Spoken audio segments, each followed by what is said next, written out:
ترصيده إلى 4 نقاط. لنتابع الندوة الصحفية للناخب الوطني مجيد بوقرة مباشرة من قاعة محاضرات ملعب خليفة الدولية. نعم ليس بعد، نعم بوقرة سيجيب على أسئلة الصحفيين ومن دون شك نعم لنتابع الآن الندوة فيكم في المؤتمر الصحفي ما بعد المباراة لمنتخب الجزائر ضد منتخب البحرين. رحب بالكابتن مجيد بوقرة واللاعب رضوان بركان. كابتن مجيد مبروك الفوز، كلمنا عن مباراة اليوم.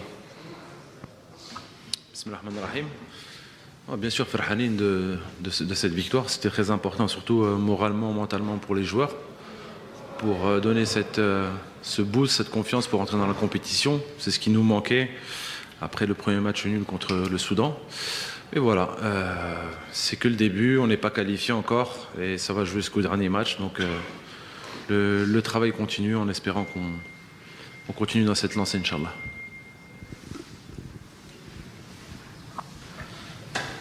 كابتن رضوان بركان، مبروك الفوز ومبروك جائزة أفضل لاعب.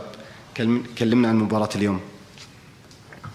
السلام عليكم. نشكر كاع الجماهير اللي جات ساندتنا اليوم، نشكر لي جوار اللي مدوا افو سور التيران، والحمد لله هذا سوى فوز فقط. لازم نكونسونطرو بروشان ماتش وان شاء الله نزيدو نخدمو وناميليوريو لي شوز اللي ناقصين ان شاء الله. نفتح فقرة الأسئلة، تفضلي.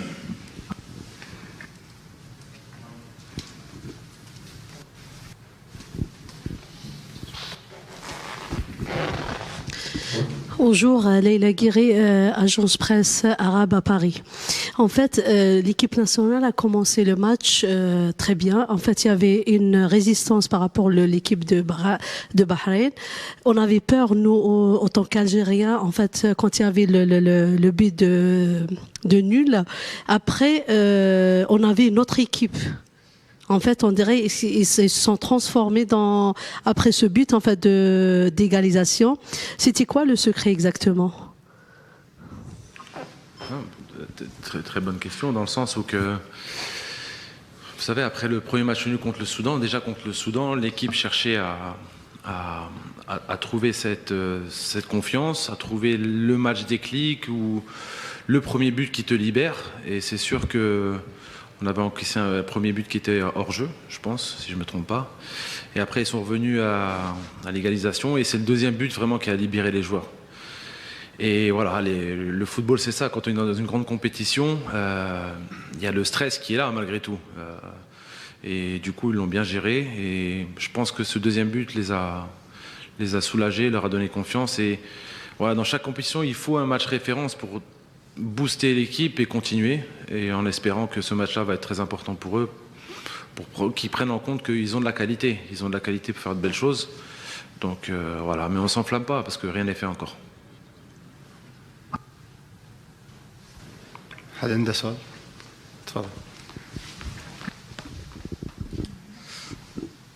Bonsoir coach, Adam Zerardi, journal Riyadinat. On a vu aujourd'hui les jeunes, ils ont donné un très grand match. Boulbina, Berkan, Abada. Qu'est-ce qui a changé par rapport au premier match? Regardons ces jeunes, bien sûr. Non, bien sûr. Après, le football, ça tient à rien. Il suffit que tous les joueurs soient en confiance. Et je pense que c'est le match qu'il nous fallait, en fait. C'est le match qu'il nous fallait, surtout dès qu'on a vu qu'on pouvait marquer. C'est ça qui a donné un peu de boost, de motivation et de confiance. En fait, c'est qu'une question de confiance. Parce que la qualité, on l'a. C'était vraiment collectivement qu'ils prennent conscience que quand ils font les efforts ensemble, offensivement, défensivement, ils peuvent créer des belles choses, en transition, en phase de jeu. Donc voilà, c'est bien, je suis content surtout pour tout le monde. Tout le monde a été bon, même ceux qui sont rentrés. Content pour Berken, pour Boulbina, pour Abada, si on peut parler de jeunes. Parce que voilà, il y a aussi un projet aussi de mix, joueurs expérimentés et de joueurs d'avenir, comme je le disais à la première conférence. Donc c'est bien, ils prennent confiance. Mais dans le football, voilà, c'est la régularité, c'est ça le plus important. Et en espérant qu'ils le seront, Inch'Allah.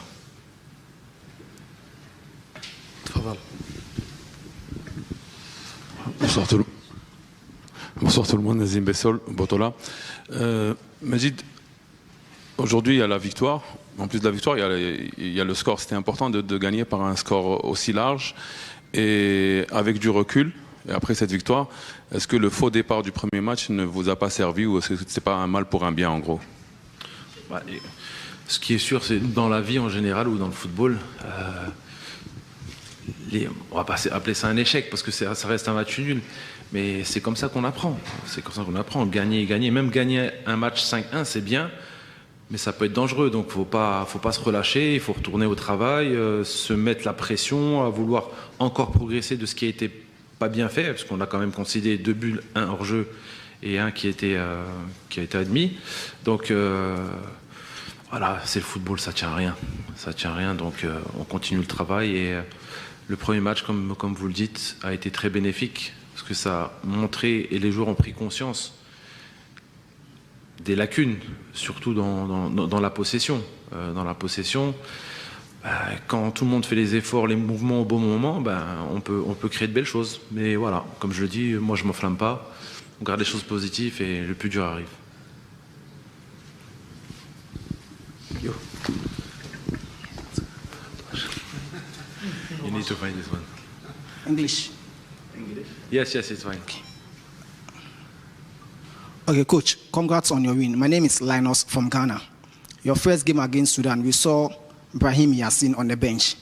This game, you introduced him in the 64th minute, and then on the 80th minute, he assisted for the 5th goal. How important is he to your team? And your next game against Iraq, are we certain that Yassin will be part of the first 11? Yeah, about Yassin, before we start the camp, he was injured, and we don't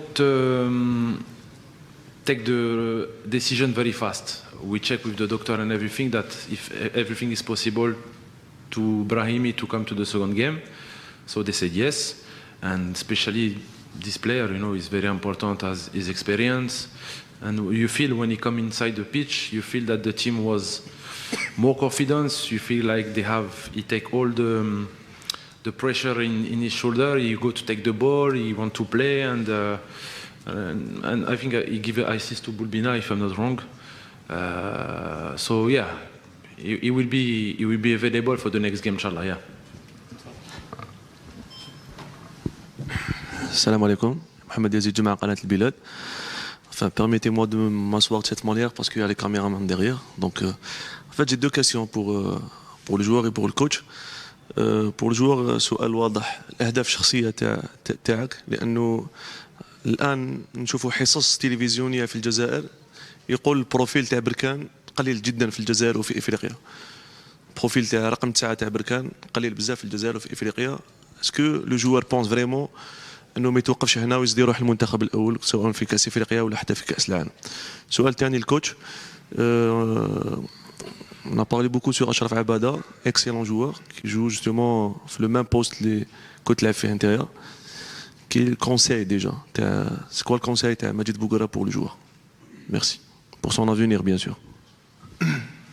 Bon, كما قلت لي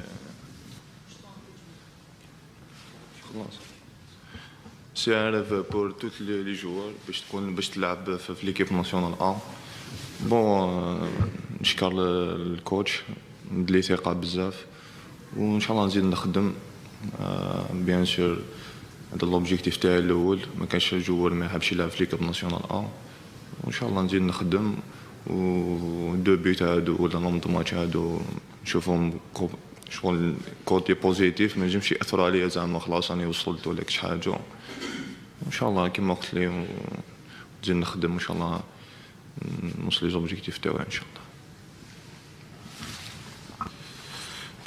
En ce qui concerne Abada, bon, il revient de loin. Il revient de loin parce que bon, c'était un joueur qu'on avait suivi au tout début quand qu'on avait pris nos fonctions. C'est vrai qu'au début, on n'était pas trop fan.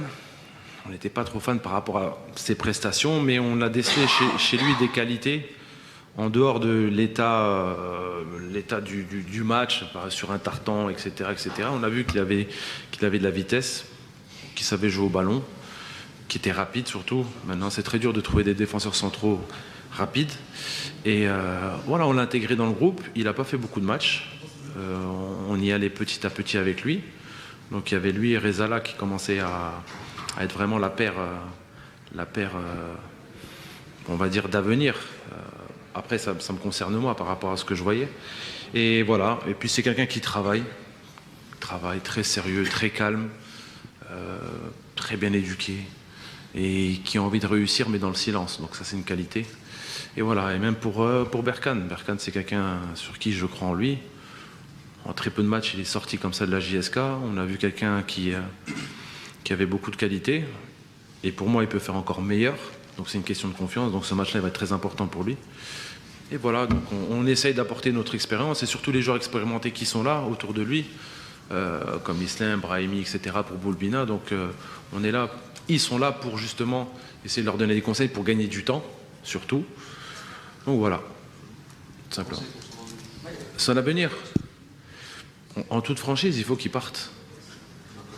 Oui, non, mais dans le sens où que bien sûr il faut qu'il parte. Pourquoi? Parce que c'est en Europe qu'il va progresser. Et puis, si on veut mettre quelqu'un dans l'avenir de l'équipe nationale, c'est tous les joueurs d'équipe nationale aujourd'hui, ils sont partis en Europe, ils sont venus. Donc, je pense que son club serait très content de le vendre aussi. Donc, non, il faut qu'il parte pour progresser, ça c'est sûr. Voilà. Bonsoir coach, félicitations. On a vu 3 changements par rapport au premier match. On connaît très bien que le volley physique il est très important dans ce genre de compétition.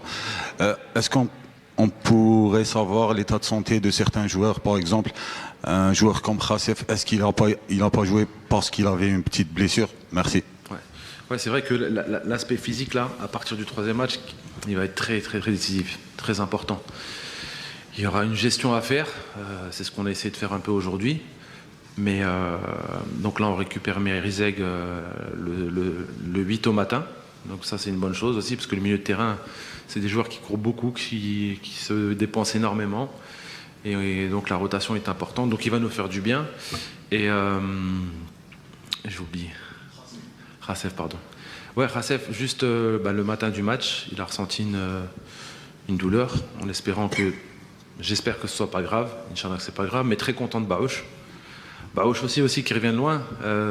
Il a fait un stage à la fin. Ouais, le football, il faut être patient. Ça peut être tôt aujourd'hui ou peut-être demain. Donc, moi, je trouve qu'il a fait un très bon match aussi. Il est bien rentré dans le match. Et voilà. Autrement, sur le reste, peut-être Amir Sayoud a surveillé là. Il a ressenti un petit truc derrière l'ischio. On va checker ça et demain, on y verra un peu plus clair, Inch'Allah. آخر سؤال تفضلي. Bravo coach pour le match d'aujourd'hui. L'Algérie ouvre son compteur but évidemment. Le prochain match va être très très important contre l'Irak. Comment vous allez le préparer et comment vous voyez cette sélection irakienne? Écoute, ça va être un gros match. Une très belle équipe d'Irak avec beaucoup d'expérience, beaucoup d'envie et on le sent à travers... là, j'ai regardé une partie du match contre le Soudan. Tu sens que le match va être très intensif. On attend le résultat d'aujourd'hui et ce qui est sûr, c'est que ça va être une finale pour le Soudan au Bahreïn, contre le Bahreïn, et nous contre l'Irak, même pour l'Irak. Donc c'est ça le charme de cette compétition. Rien n'est acquis jusqu'au bout. Comment vous voyez cette équipe d'Irak? Une équipe d'Irak, comme je vous l'ai dit, très expérimentée, qui s'est qualifiée pour les barrages de la Coupe du Monde. On sent une harara vraiment extraordinaire. On sent une équipe qui défend et qui attaque ensemble 90 minutes. Donc déjà, il faudra être à l'auteur de cette harara, ça c'est la base. Et après, sur le plan tactique et technique, on verra ça après le match du Soudan, Inch'Allah. Merci beaucoup. Voilà. Merci. نختم مؤتمرنا الصحفي. شكرا لكم جميعا. مشاهدينا، تابعنا وإياكم الندوة الصحفية للناخب الوطني مجيد بوقرة الذي كان مرفوع